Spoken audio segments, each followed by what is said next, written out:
ছেলেদের জীবন যতটা সহজ মনে হয়, বাস্তবতা ঠিক ততটাই কঠিন। সবার চোখে একটা ছেলে যতটা স্বাধীন, বাস্তবে একটা বয়সের পর সে ঠিক ততটাই পরাধীন।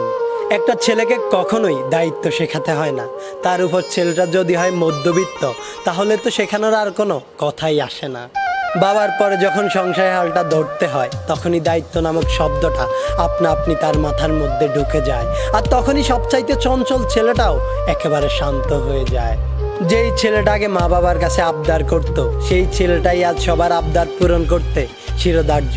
যেই ছেলেটাকে কোনো কিছু না পেলে রাগ করত, সেই ছেলেটাই আজ নিজের শখ বিসর্জন দিয়ে ছোট ভাই বোনের শখ পূরণ করতে ব্যস্ত। ছেলে মানুষ মানেই তাদেরকে পাষাণ মনে করা হয়। সত্যিই কি তাই, নাকি তাদেরকে পাষাণ হতে হয়?